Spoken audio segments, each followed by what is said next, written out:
자식도 시집 보냈으니까 이제 방 하나 비죠? 어차피 이제 언니 오빠도 둘이서만 살 거 아니에요. 나이 든 사람들끼리 서로 의지하면서 오손도손 사는 거죠. 아무래도 병원에 왔다 갔다 해야 할 수도 있는데 좀 불편해서요. 신우이가 던진 돌 하나. 아니, 차라리 근처로 이사를 오라고 그래. 아픈 애를 어떻게 혼자 살라고 그래? 나는 진짜 같이 못 살아. 우리가 같이 안 살아본 것도 아니고 말이야. 그동안 살면서 당신이랑 나랑 얼마나 골치 아팠어? 다 늙어서 신우이 수발 들게 할 거야? 무슨 수발을 들어? 그냥 방 하나 내주고 같이 사는 거지. 룸메이트 같이. 룸메이트? 당신은 당신 여동생을 그렇게 몰라? 아니, 누구든 우리 집에 들어와서 사는 거 싫어. 내 여동생이 온다고 해도 난 반대했을 거야. 여보, 다른 것도 아니고 병원 때문이잖아. 나도 걔가 건강했으면 이런 말 안 해. 나는 그렇게 못 살아, 절대. 분명히 말했어. 이번에는 양보 못해. 그럴 거면 갈라서. 오늘 이야기 속 주인공은 61세 고여선 씨입니다. 그리고 그녀의 신우이에 관한 이야기이죠. 아니, 결국에는 모든 것이 남편 탓이었습니다. 시집살이는 남편이 시킨다더니 고 씨의 사연이 딱 그 상황이었습니다. 시집 식구들에게 무르게 구는 남편 때문에 고 씨가 신우이에게 치이며 살게 된 것이나 마찬가지였습니다. 어린 신우이에게 돈도 떼어보고 함께 살며 뒷바라지도 해보고 친척들 앞에서 창피를 당한 적도 있었습니다. 그리고 그런 신우이를 감싸고 도는 시부모님과 남편. 꼭 얼굴에 김치를 던지고 손발이 부르트도록 부려먹어야 시집살이가 아니었습니다. 이제 고 씨는 신우이라면 진절머리가 났는데 그런 신우이를 다 늙어서 데리고 살라는 말에 경악을 했습니다. 어린 아이도 아니고 50대 중반의 신우이가 도대체 왜 고 씨 부부와 함께 살아야 하는지도 이해가 가지 않았습니다. 다들 시집 못 간 신우이가 그렇게도 안타까운 모양이었지만 고 씨에게는 그저 남에게 피해만 주는 못된 신우이일 뿐이었습니다. 그 때문에 스트레스로 없던 병이 생겼는지 면역이 떨어져 병원도 다니게 되었는데 남편은 고 씨의 눈치를 보면서도 함께 살면 안 되겠냐고 부탁했습니다. 그리고 80대 시모와 시부까지 돌아가면서 전화를 해대니 미쳐버릴 지경이었습니다. 거절을 하니 나쁜 며느리, 그렇다고 데리고 살자니 말년의 고생길이 훤히 보였습니다. 그래서 고 씨는 전자를 선택하기로 했습니다. 그래서 남편과 이혼을 하게 되더라도 말이죠. 고 씨는 20대 중반에 남편을 만났습니다. 그리고 2년 연애 끝에 남편과 결혼하게 되었습니다. 식을 올리기 전까지 신우이는 3번쯤 만났는데 만날 때마다 남편과는 참 성격이 다르구나 하고 생각하긴 했습니다. 언니, 언니라고 불러도 되죠? 우리 오빠랑 왜 결혼해요? 설마 속도 위반? 아, 아니에요. 아, 언니 오빠 보니까 나도 결혼하고 싶다. 하지만 고 씨보다 5살 어린 신우이가 귀여웠습니다. 20대 초반에 통통 튀는 매력이 있다고 생각했죠. 하지만 그건 착각이었고 정말로 가족이 되자 귀여운 것이 아니라 그저 푼수의 이기적인 신우이일 뿐이었습니다. 뭐? 내가 왜 나가야 해? 오빠 결혼한다고 이 집에서 날 쫓아내? 쫓아내는 게 아니라 이제 부모님 집에 들어가서 살라는 거지. 그니까 그게 쫓아내는 거지. 같이 살던 집에서 나만 나가라는 거잖아. 결혼 전 남편과 신우이는 아파트에서 함께 살고 있었습니다. 그리고 시부모님과 남편은 그곳에서 신혼을 시작하길 바랐습니다. 그런데 신우이는 극구 반대했습니다. 그리고 엄마 아빠랑 같이 살면 직장이랑 멀어지잖아. 그냥 아르바이트잖아. 거기서 구하면 되지. 남편의 말에 신우이가 고 씨를 표독스럽게 노려보았습니다. 고 씨는 그 눈빛을 받고 너무 놀라고 당황했습니다. 언니랑 오빠랑 알아서 집 구해서 살아야지. 왜 이 집에서 살려는 거예요? 언니 돈 한 푼 없이 공짜로 시집 올 생각인 거예요? 종이야. 그게 무슨 말이야? 왜? 오빠는 왜 언니 편만 들어? 내가 무슨 편을 들었다고 그래. 엄마 아빠랑도 상의한 거야. 너도 당분간 들어가서 살다가 나중에 결혼할 때 나오면 되지. 왜? 이 집 오빠가 가져버리려고 하는 거지? 그러려고 하는 거 아니야. 그러자 유산이 어쨌네 하는 이야기까지 하기에 이르렀습니다. 그래서 고 씨가 남매의 다툼에 끼어들었습니다. 아니 다툼도 아니고 남편이 일방적으로 욕을 먹고 있는 상황이었습니다. 공짜로 몸만 들어올 생각 없어요. 아파트 가격의 절반 부담할 거예요. 뭐? 여선아. 그럴 필요 없어. 왜 없어? 결혼 자금은 똑같이 내면 되지. 원래 그러려고 했어. 부모님이랑도 다 상의한 거고. 신우이가 난리를 치지 않았어도 그렇게 했을 것이었습니다. 남편과 시부모님은 말렸지만 고 씨는 떳떳하게 결혼하고 싶었습니다. 괜히 듣지 않아도 될 욕을 듣고 싶지는 않았습니다. 시부모님이 아파트는 오빠에게 주고 고 씨에게 받은 돈은 나중에 신우이가 시집갈 때 고스란히 주겠다고 했습니다. 그제서야 조금 잠잠해졌는데 그래도 못마땅해 하는 것이 눈에 보였습니다. 이해는 갔습니다. 본인의 뜻과는 다르게 집을 나오게 되었으니 말이죠. 그래서 고 씨가 그 돈으로 차라리 다른 곳으로 신혼집을 알아보자 했지만 또 아파트가 이미 남편의 명의였기 때문에 그렇게 하면 일이 더 복잡해진다며 시부모님이 반대했습니다. 그런데 신우이는 오빠나 집을 뺏겼다고 생각하는 건지 아니면 그냥 고 씨가 마음에 안 들었는지는 모르겠지만 친절했던 모습은 온데간데 없고 이후로 늘 고 씨를 괴롭게 했습니다. 그리고 결혼하고 보니 그전엔 보이지 않던 것들이 보였습니다. 집이고 오빠고 그런 이유가 아니라 신우이는 원래 그런 성격이었습니다. 그리고 그런 성격이 된 것은 대부분 남편과 시부모님 탓이었죠. 종이 용돈 좀 줄까 봐. 갑자기 무슨 용돈? 결혼하고 얼마 안 돼서 갑자기 신우이에게 용돈을 줘야겠다던 남편. 연유가 무엇인지 묻자 고 씨가 생각하기엔 딱히 이유는 없었습니다. 그냥 안쓰럽잖아. 어린애가 돈 버느라고 고생하는 것 봐. 지난 생일에도 보내줬잖아. 20만 원. 그래도 그 당시에 동생에게 용돈으로 주기엔 꽤나 큰 금액이었습니다. 남편은 돈 버느라 신우이가 고생한다는 표현을 썼지만 그건 반은 맞고 반은 틀린 말이었습니다. 돈 버느라 고생은 하긴 했지만 이미 그만둬서 과거의 일이었고 직장을 옮겨 다닌 것이 고 씨가 아는 것만 해도 벌써 3번째였습니다. 오래 다녀야 2달이 고작이었습니다. 잘 세어보면 사실 일을 하는 날보다 안 하는 날이 더 많은 듯 했습니다. 공부에는 뜻이 없어 진작에 대학 진학을 포기했다지만 그렇다고 직장 생활을 열심히 하는 것도 아니었습니다. 아, 그만뒀으니까 더 힘들 거 아니야. 경제적으로. 시부모님과 함께 지내고 있는 신우이가 뭐가 그렇게 불쌍한지 몰랐습니다.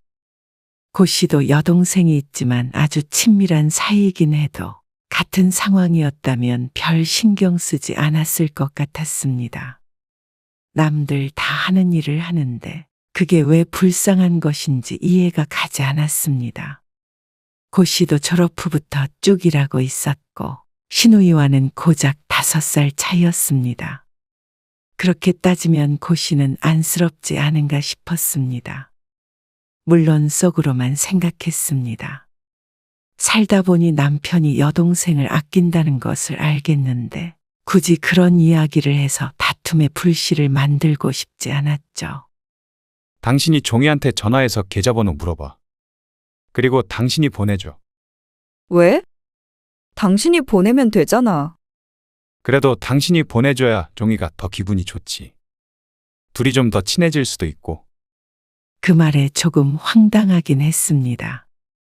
하지만 어차피 보내주기로 한 거 남편의 말대로 하기로 했습니다. 근데 그것이 한 번이 아니었습니다. 그 뒤로도 남편은 종종 여동생에게 용돈을 보내주길 원했습니다. 나중에 세월이 지나 여동생이 40이 넘어도 그 버릇이 여전할 정도였으니 얼마나 남편이 여동생을 위했는지 설명이 필요 없었죠. 하지만 남편에게 신우이는 사랑하는 여동생이겠지만 고 씨에게는 그저 남편의 동생이었습니다. 그리고 신우이는 사랑하려고 해도 힘들 정도로 고 씨를 스트레스 받게 했습니다. 저 왔어요. 아, 왔어요? 갑자기 무슨 일이에요? 무슨 일이긴요? 그냥 근처에 볼 일 있어서 왔다가 들렸죠. 자고 갈게요. 아, 내일 가게요? 종이 왔어? 응. 배고프다. 나 밥 좀 줘. 마지막 말은 자신의 오빠를 보며 말하긴 했지만 고시 보고 밥을 차리라는 의미였습니다. 처음엔 몰랐지만 이제는 그 속에 담긴 뜻을 알 수 있게 되었습니다. 신우이는 거의 매주 놀러와서 자고 갔습니다. 원래 살던 집이라 편해서 그런지는 몰라도 시간만 나면 예고도 없이 방문했습니다. 남편은 그런 여동생을 자연스럽게 맞았습니다. 같이 살다가 신우이가 이사한 것이니 이렇게 막 찾아오는 게 남편에겐 이상한 일이 아니었습니다. 고시와의 신혼집이란 사실보다는 여동생과 살던 집이라고 생각하는 탓도 큰 것 같았습니다. 적어도 미리 예고는 하고 찾아왔으면 좋겠어. 아, 그냥 자기 집이니까 편해서 그런 거야. 불편해? 그렇지. 나한테는 시집 식구인데 집도 어수선한 상태에서 갑자기 오고 그러면 에이, 괜찮아. 그래도 흉 봐. 종이가 당신 흉을 왜 봐? 그래도 그 뒤로는 고시의 바람대로 예고는 하고 왔습니다. 비록 1~2시간 전에 알리는 것이었지만 그래도 집 문을 막 두드리는 것보다는 나았습니다. 언니, 저 이거 좀 빌려가도 돼요? 어떤 거요? 이 가방이요. 진짜 예쁘다. 아, 그거요. 네, 알겠어요. 근데 저도 자주 쓰는 거라 돌려주셔야 해요. 당연히 돌려주죠. 다음 주에 올 때 가지고 올게요. 오, 예쁜데. 그치? 새언니보다 나한테 더 잘 어울리는 것 같지? 고시는 그런 신우이에게 어색한 미소를 짓고 말았습니다. 신우이는 집에 오기만 하면 이곳저곳 기웃거리며 뭐 가져갈 것이 없나 궁리를 하는 것 같았습니다. 잠깐만요. 여기 좀 쓸게요. 신우이가 오면 과자 먹은 것이며 이리저리 버린 비닐이며 늘 주변이 어수선했습니다. 그때그때 정리하지 않으면 집이 너무 지저분해져서 빗자루로 거실을 쓸고 있었습니다. 왜요? 다리 들으라고요? 네. 그 밑에 좀 치우려고요. 그러자 엉덩이를 살짝 대는 신우이. 쓸라는 것인지 말라는 것인지 몰랐습니다. 근데 이런 식으로 눈치 주는 건 아니죠? 눈치요? 자꾸 나만 오면 청소하는 것 같은데. 아니에요. 원래 매일 한 번씩 쓸어요. 그래요? 근데 오빠는 언제 온대요? 오늘 늦게 들어온대요. 그럼 우리끼리 밥 먹어요? 그래야 할 것 같아요. 그러면 저는 해물찜이요. 식당에서 주문을 하듯이 자연스러웠습니다. 그런데 늦은 시간, 없는 해물을 갑자기 구해오긴 어려웠습니다. 갈비 재워놓은 게 있는데 그거 드실래요? 해물이 없어서. 신우이는 마지못해 고개를 끄덕였습니다. 그런데 또 차려준 음식은 기가 막히게 맛있게 잘 먹었습니다. 그리고 하룻밤 자고 다음날 돌아간 시누이 때문에 고 씨는 곤욕을 치러야 했습니다. 새언니가 자신을 홀대하고 눈치를 준다며 울고불고 시부모님께 이른 모양이었습니다. 밥도 제대로 안 챙겨주고 빗자루로 쳤다면서 말이죠. 너무나도 황당했습니다. 남편도 고 씨의 성격을 아는지라 탓하진 않았지만 그래도 자꾸만 힐끔힐끔 보며 할 말이 있는 듯 했습니다. 그리고 시부모님이 고 씨에게 전화해 남편이 하고 싶었던 말을 대신했습니다. 종이 걔가 보기엔 그래도 속이 얼마나 여린데. 우리 며느리 안 그러는 건 내가 아는데 그래도 종이가 서운한 모양이야. 형제라고는 지 오빠밖에 없어서 많이 의지하니까 그래도 가끔 가면 좀 잘해줘. 부탁하랄게. 시누이는 가끔 오는 것도 아니었고 고 씨가 잘해주지 않은 적도 없었습니다. 하지만 시부모님까지 동원해서 눈치를 주니 고 씨는 의기소침해졌습니다. 지금이었다면 반박을 했겠지만 그 옛날 어린 새댁이 그럴 수는 없었습니다. 언니, 저 이것 좀 빌려주세요. 시누이는 언제 울고불고 했었냐는 듯 다음 주에 또 왔습니다. 아, 그건 좀 곤란해요. 왜요? 그거는 저희 친정엄마가 결혼 선물로 주신 거라서요. 에이, 다음 주에 바로 돌려줄게요. 고 씨의 만류에도 불구하고 자신이 끼고 있던 귀걸이를 빼더니 고 씨의 귀걸이를 얼른 껴버리던 시누이. 고 씨는 황당하기도 하고 화도 나서 얼굴이 벌개졌습니다. 그리고는 다음 주에 그 귀걸이는 돌아오지 않았습니다. 고 씨가 귀걸이의 행방을 묻자 시누이의 반응이 어이가 없었습니다. 제가 언제 빌려갔어요? 기가 막혀 입만 벌리고 있자 옆에 있던 남편이 말했습니다. 잘 찾아봤어? 고 씨에게 하는 말이었습니다. 저는 그때 한 번 껴보고 내려놨어요. 그렇대. 당신이 다시 찾아봐. 고 씨가 젊은 나이에 치매도 아니고 그것도 잘못 기억하고 있을 리가 없었습니다. 일주일 내내 신경이 쓰였으니 더더욱 고 씨가 틀릴 수는 없었죠. 하지만 증거가 있는 것도 아니고 감시 카메라가 있는 것도 아니었습니다. 시누이가 발뺌하니 고 씨의 말을 증명할 수가 없었습니다. 그날은 고 씨가 울고불고 난리를 쳤고 그제서야 남편이 사과했습니다. 똑같은 걸 사주겠다고 했지만 그 말조차 고 씨의 말보다는 시누이의 말을 믿는 것 같아 서러웠습니다. 그래서 일주일 내내 남편과도 말을 하지 않고 지냈습니다. 그러던 어느 날 시부모님과 남편이 길게 통화를 했습니다.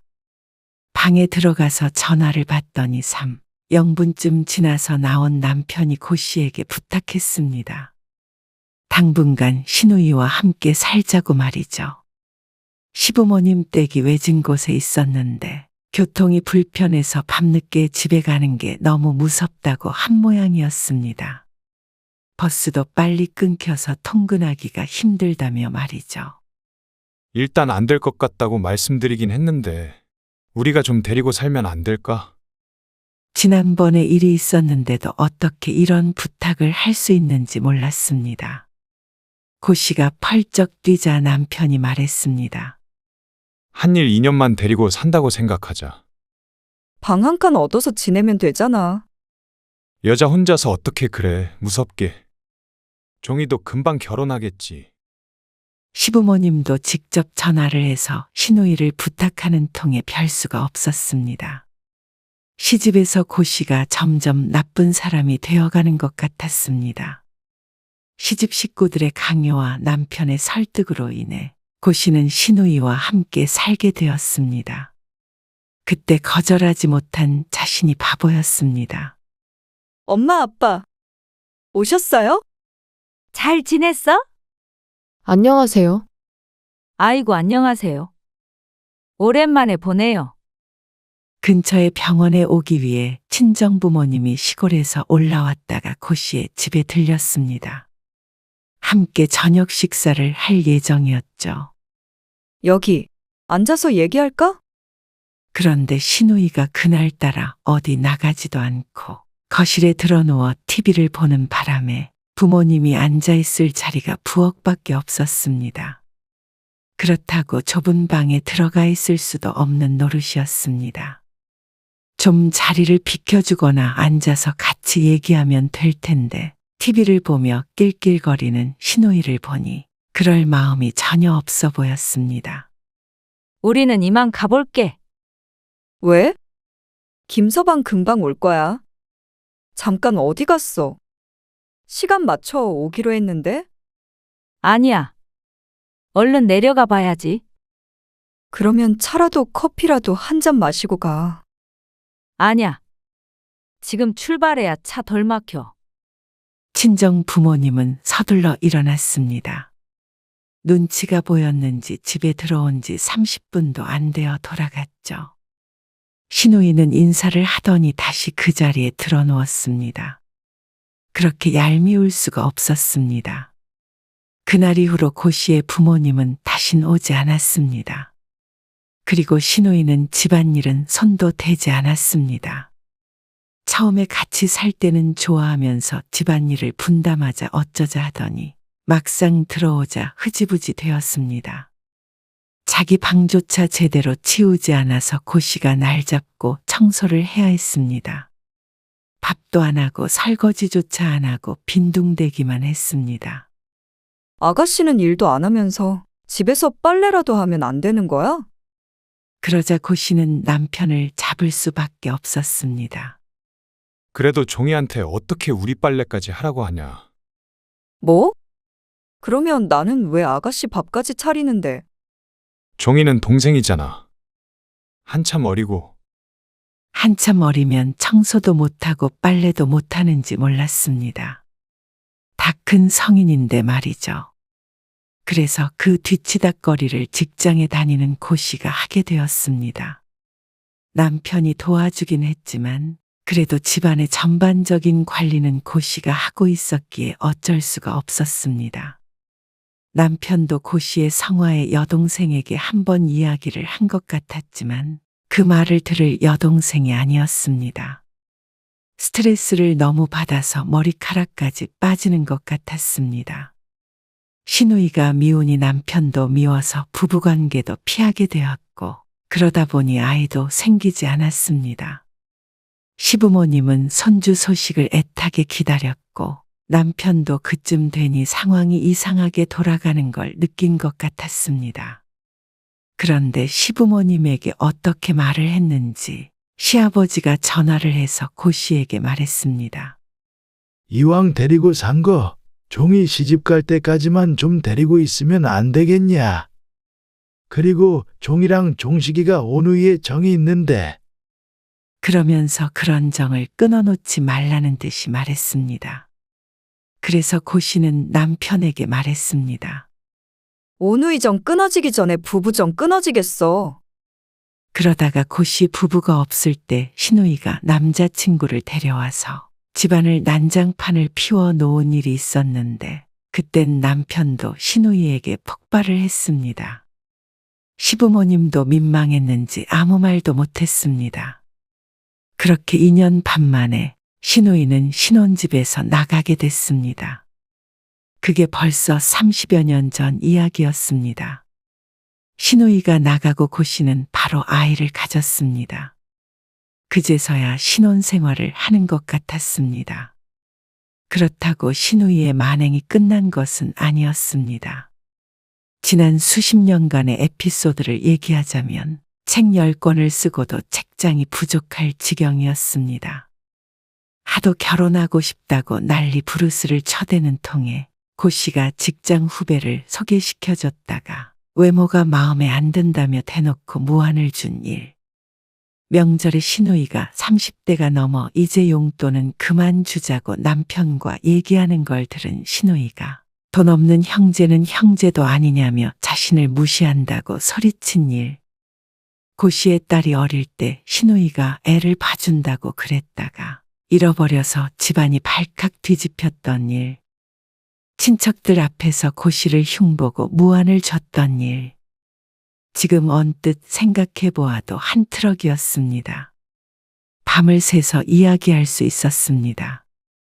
또 언젠가는 이상한 화장품 사업을 한다더니 남편에게서 3천만 원을 가져가서 어영부영 쓰다가 폭삭 망한 일도 있었습니다. 시아버지에게서 겨우 1,000만 원만 돌려받을 수가 있었습니다. 하지만 놓을 자리를 보고 다리를 뻗는다고. 다들 오냐오냐 하니 시누이는 늘 그러고 살았습니다. 남편도 중간에서 중재를 전혀 하지 못해서 고씨만 괴로울 따름이었습니다. 고씨 부부가 그동안 10번을 부부싸움을 했다면 그중 8알은 시누이 때문이었다고 해도 과언이 아니었습니다. 시부모님은 나쁜 분들은 아니었으나 자식을 너무 사랑하는 나머지 덜 사랑하는 며느리의 희생을 바라는 분들이었습니다. 시부모님에게서 직접적인 시집살이는 없었지만 시누이가 그 시집살이를 전부 대신해 주었죠. 그런 시누이는 50 중반이 된 지금까지도 결혼을 하지 못했습니다. 그래도 30대 때까지는 만나는 사람도 있었고 결혼을 한 해 만에 하기도 했지만 결실을 맺지는 못했고 30대가 지나면서부터는 그런 쪽으로의 소식은 전무했습니다. 시부모님에게 그런 시누이는 아픈 손가락이었습니다. 시누이가 10년 전쯤에 크게 아픈 적이 있었습니다. 수술을 2번 했고 다행히 완치는 됐지만 그 이후로 병원 때문에 또 몇 달은 고 씨의 집에서 눌러 살다시피 했습니다. 그리고 3년 전에도 시부모님과 다툰 뒤 짐을 싸들고 오기도 했습니다. 딸도 고 씨와 같이 살며 직장에 다닐 때였는데 시누이가 딸의 물건을 하도 갖다 쓰는 바람에 고모에게 학을 뗄 정도였습니다. 고모가 있다고 하면 집에 아주 늦게 들어오곤 했습니다. 그지 집에는 발랑 까져가지고 지금 시간이 몇인데 안 들어와? 이거 분명히 남자친구랑 있다. 아직 10시밖에 안 됐어요. 10시가 11시 되고 그러다 보면 해 넘어가는 거 몰라요? 그러다가 홀랑 임신해서 엄한 놈이랑 갑자기 결혼하겠다고 그러는 거예요? 그 말에 고 씨가 인상을 찌푸렸습니다. 발랑 까지다니요? 까진 거죠? 언니가 요즘 애들을 너무 모른다. 우리 때랑 또 달라요. 애가 나이가 30인데 집에 늦게 들어올 수도 있죠. 고 씨가 기분 나쁜 투로 대꾸하자 그제서야 농담이었던 마냥 웃었지만 이게 시누이의 화법이었습니다.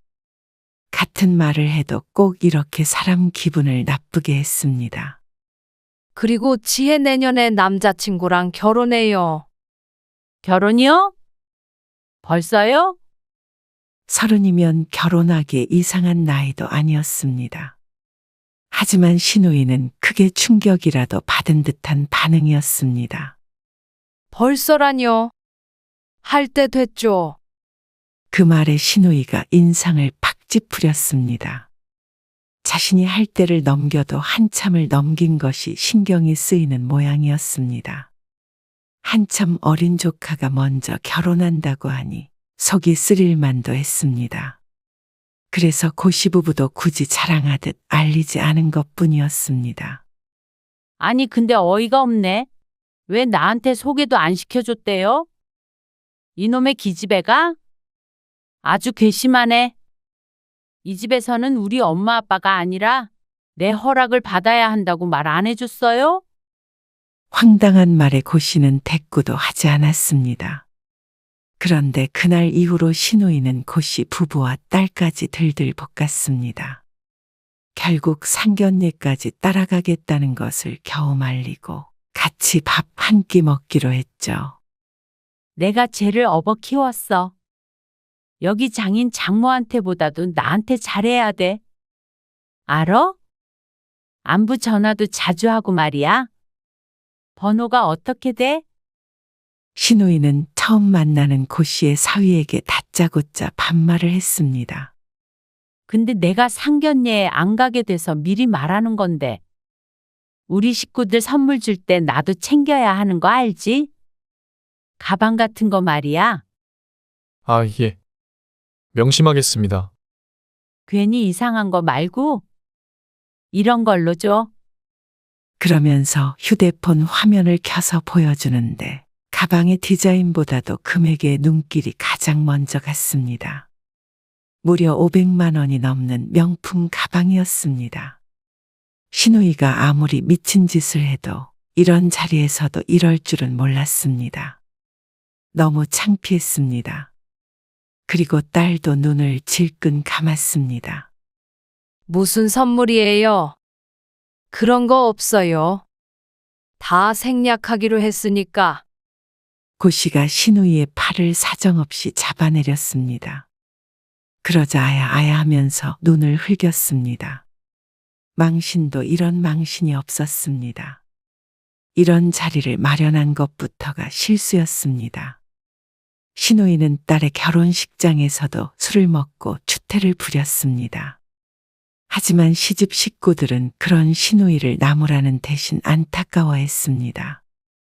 자신은 시집도 못 가고 시조카 결혼식에 참석해야 하는 신우이를 불쌍하게 생각했습니다. 고씨만 신우이에게 한마디 했습니다. 내 딸의 결혼식을 망치는 신우이를 말릴 사람이라고는 고씨밖에 없었는데 그나마도 며느리라는 위치가 그걸 방해했습니다. 신우이는 그런 고씨에게 윽박을 질렀고 시부모님은 고씨에게 참으라는 식이었습니다. 그러자 남편이 원망스러웠습니다. 60이 넘어서도 신우이 때문에 남편과 다투게 되었죠. 그런데 딸이 결혼해서 출가하자 신우이가 물었습니다. 이제 방 하나 빚어? 그러면서 고씨의 집에서 살겠다고 했습니다. 그것도 기약도 없이 앞으로 쭉 말이죠. 어차피 이제 언니 오빠도 둘이서만 살 거 아니에요? 나이 든 사람들끼리 서로 의지하면서 오손도손 사는 거죠? 그 말도 어폐가 있었습니다. 정작 자신은 80 넘은 시부모님을 놓고 혼자만 나와서 살겠다는 말이었으니 말이죠. 언니도 알잖아요. 나 아팠던 거. 아무래도 나중에 더 나이 들면 병원에 왔다 갔다 해야 할 수도 있는데 좀 불편해서요. 고씨가 강경히 반대하자 이번에는 남편에게 말했습니다. 병원이라는 단어에 남편은 걱정이 한가득이었습니다. 아니, 차라리 근처로 이사를 오라고 그래. 아픈 애를 어떻게 혼자 살라고 그래? 또다시 30년 전과 같은 대화를 나누고 있었습니다. 이러다가 그때처럼 등 떠밀려서 신우이와 함께 살게 될까봐 무서웠습니다. 하지만 고씨도 그때의 어린 새댁이 아니었습니다. 나는 진짜 같이 못 살아. 우리가 같이 안 살아본 것도 아니고 말이야. 그동안 살면서 당신이랑 나랑 얼마나 골치 아팠어? 다 늙어서 신우이 수발 들게 할 거야? 무슨 수발을 들어? 그냥 방 하나 내주고 같이 사는 거지. 룸메이트 같이. 룸메이트? 당신은 당신 여동생을 그렇게 몰라?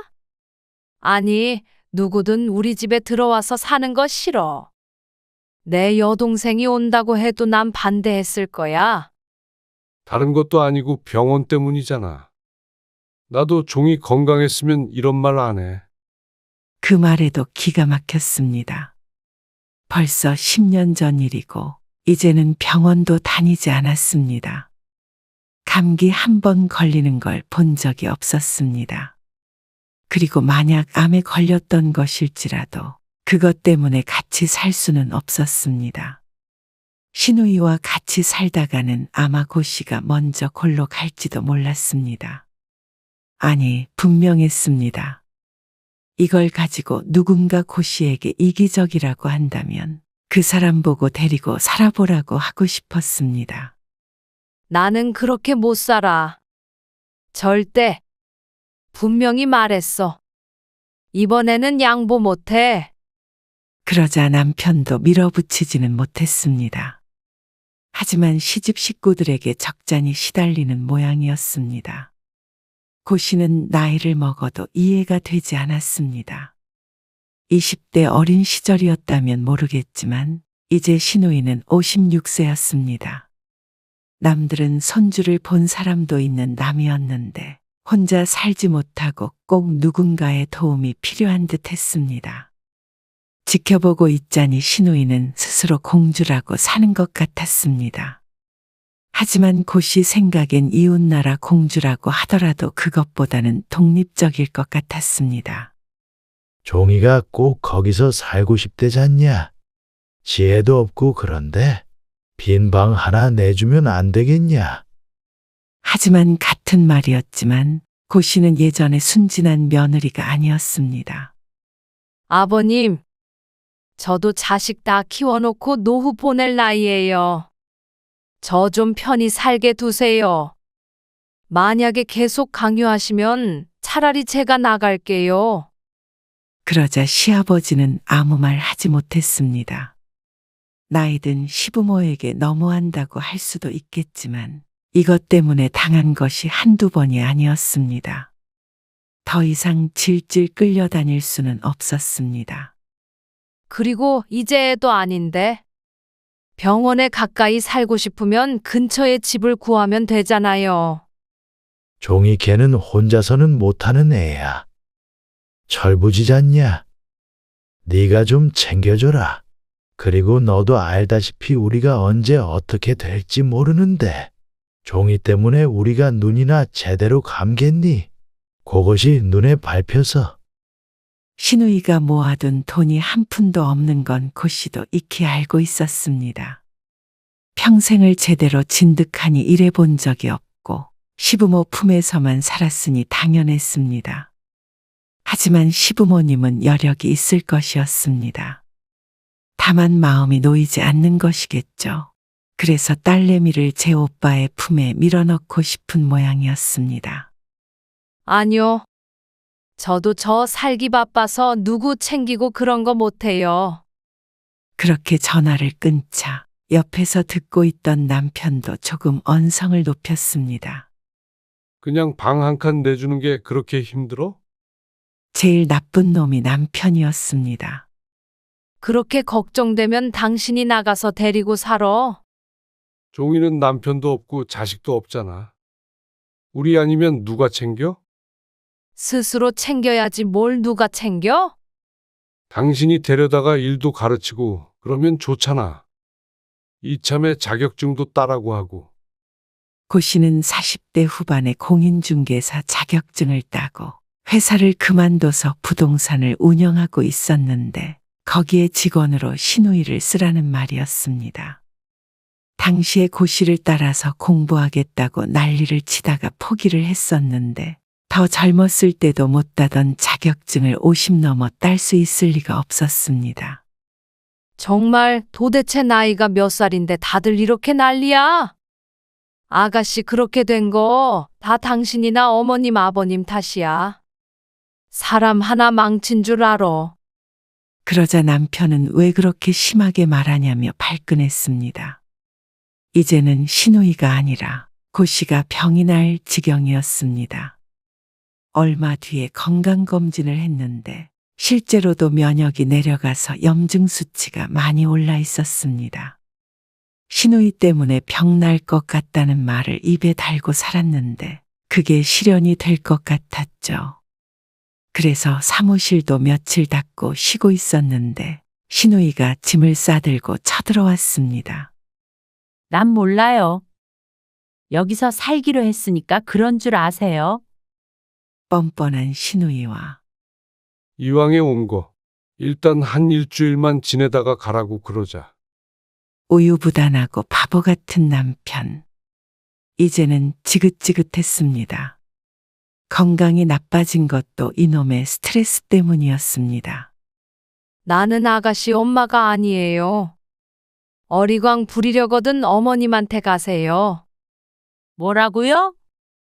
이 집에 들어와서 내 수발 받고 싶은지 어쩐 건지 모르겠는데 나도 이제 환자라 오히려 수발을 받아야 하거든요. 괜히 송장 치르기 싫으면 어서 돌아가세요. 언니, 무슨 말을 그렇게 매정하게 해요? 뭐 내가 아프게 했어요? 네. 잘 봤네요. 뭐라고요? 그리고 당신. 더 이상 강요하면 난 이 집에서 나갈 거야. 당신은 동생만 아픈 사람이고 나는 안 보여? 이 나이 돼서 혼자 살고 싶으면 그렇게 해. 그러자 신우이는 옆에서 거품이라도 물듯이 소리를 쳤습니다. 그리고 남편은 난감한 표정을 지었습니다. 고 씨의 휴대폰이 울려대는데 시부모님이었습니다. 머리가 지끈거리는 것 같아서 고 씨가 안방에 들어가 옷까지 몇 개를 챙겼습니다. 그래.